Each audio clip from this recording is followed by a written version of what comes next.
Bismillahirrahmanirrahim. Assalamualaikum warahmatullahi wabarakatuh. Saya Nurliza binti Yaakob dari kumpulan 5 akan membentangkan tajuk bincangkan tajuk-tajuk ijaz yang terkandung dalam Al-Quran sebagaimana dibincangkan oleh para ilmuwan Islam dahulu dan sekarang. Yang pertamanya berkaitan dengan pengertian ijaz Al-Quran. Dari sudut bahasa, ijaz bermaksud ketidakberdayaan atau keluputan dan juga terwujudnya ketidakkemampuan. Dari sudut istilah pula, ijaz ialah ilmu Al-Quran yang membahaskan kekuatan susunan lafaz dan kandungan Al-Quran hingga dapat mengalahkan ahli-ahli bahasa Arab dan ahli-ahli lain. Tujuan ijaz Al-Quran. Yang pertamanya, tujuan ijaz Al-Quran adalah untuk membuktikan bahawa Nabi Muhammad sallallahu alaihi wasallam yang membawa mukjizat Al-Quran adalah benar-benar seorang rasul yang diutus untuk menyampaikan ajaran-ajaran Allah kepada umat manusia. Yang kedua, tujuan ijaz Al-Quran adalah membuktikan bahawa Al-Quran itu benar-benar wahyu Allah dan bukan rekaan Jibril dan juga bukan tulisan Rasulullah SAW sendiri. Yang ketiga, tujuannya adalah untuk menunjukkan kelemahan mutu sastra dan balaghahnya bahasa manusia. Yang keempat, menunjukkan kelemahan daya upaya dan rekaan manusia yang tidak sebanding dengan keangkuhan dan kesombongannya. Pengertian mukjizat. Mukjizat secara etimologi bererti lemah atau tidak mampu. Mukjizat dalam istilah para ulama pula adalah suatu hal yang luar biasa yang disertai tentangan dan tidak dapat ditandingi. Seterusnya kita masuk kepada jenis-jenis mukjizat. Mukjizat indrawi iaitu hissiyah secara umum dapat diambil contoh adalah mukjizat Nabi Musa dapat membelah lautan. Nabi Daud dapat melembutkan besi iaitu mukjizat dari segi fizikal. Mukjizat rasional pula iaitu mukjizat akliyah. Mukjizat ini sesuai berdasarkan kemampuan intelektual yang rasional. Contoh dapat dilihat dari segi keajaiban ilmiah yang rasional iaitu mukjizat Al-Quran yang kekal hingga ke hari kiamat. Bentuk-bentuk ijaz Al-Quran. Ijaz Al-Quran dalam melemahkan manusia untuk mendatangkan sepadan dengan Al-Quran terdiri dari aspek lafziyah iaitu lafaz, maknawiyah iaitu makna dan ruhiyah iaitu psikologi. Semuanya berdasarkan interchangeable dan bersatu hingga melemahkan manusia untuk menandinginya. Bentuk ijaz Al-Quran yang dapat dicapai oleh akal manusia yang diungkapkan oleh ulama.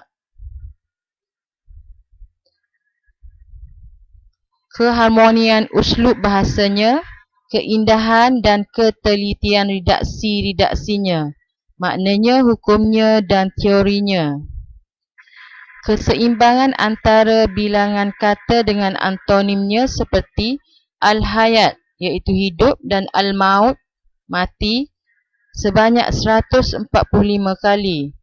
An-naf'u iaitu manfaat dan al-mudarrah iaitu mudarat sebanyak 50 kali. Al-har iaitu panas dan al-bard iaitu dingin sebanyak 4 kali. Ar-rahbah iaitu takut dan ar-raghbah iaitu harap sebanyak 8 kali.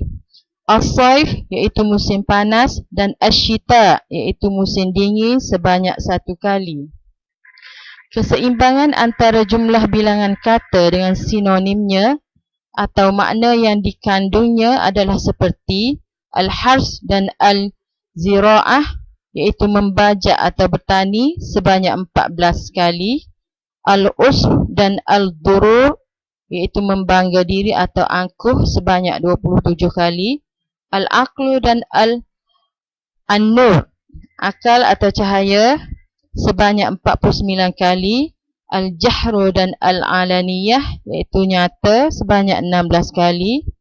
Al-Quran, Al-Wahyu dan Al-Islam sebanyak 70 kali. Keseimbangan antara jumlah bilangan kata dan jumlah kata yang menunjukkan kepada akibat. Al-infaq, iaitu infak dengan ar-ridha, kerelaan, sebanyak 73 kali. Al-bukh, iaitu kikir, kedekut, dan al-hasarah, penyesalan, sebanyak 12 kali. Al-kafiru, iaitu orang kafir, dengan an-nar atau al-ahrab, iaitu neraka ataupun pembakaran, sebanyak 154 kali. Az-zakat, 9 zakat ataupun penyucian, dan al-barakah, kebajikan yang banyak, sebanyak 32 kali. Al-fahishah, iaitu kekejian, dan al-ghadab, berkaitan dengan kemukaan, sebanyak 26 kali. Keseimbangan antara jumlah bilangan kata dengan kata penyebab. Al-israf, iaitu pemborosan, dan al-sur'ah, tergesa-gesa, sebanyak 23 kali. Al-mau'izah ataupun nasihat, dan al-lisan, lidah, sebanyak 25 kali. Al-asra, iaitu tawanan, dan al-harb, berkaitan dengan perang, sebanyak 6 kali. As-salam, iaitu kedamaian, dan at-tayyibat, iaitu kebajikan, sebanyak 60 kali. Pendapat ulama' terdahulu tentang ijaz Al-Quran. Abu Ishaq Ibrahim Al-Nizam dan pengikut Syiah berpendapat bahawa kemukjizatan Al-Quran adalah dengan cara syirfah. Maksudnya ialah bahawa Allah memalingkan orang-orang Arab yang menentang Al-Quran, padahal sebenarnya mereka mampu untuk menghadapinya. Pendapat ini adalah salah. Satu golongan ulama' berpendapat bahawa Al-Quran bermukjizat dengan balaghahnya yang mencapai tingkat tinggi dan tidak ada bandingannya. Pendapat ahli bahasa. Sebahagian yang lain berpendapat bahawa mukjizat Quran adalah kerana mengandungi badik yang sangat unik dan berbeza dengan apa yang dikenal dalam perkataan orang Arab pada umumnya. Golongan lain berpendapat bahawa Al-Quran mukjizatnya terletak pada pemberitaannya tentang hal-hal ghaib yang telah lalu dan yang akan datang yang tidak ada seorang pun tahu.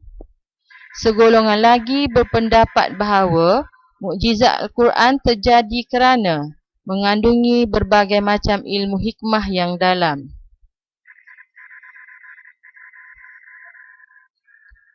Sekian, terima kasih.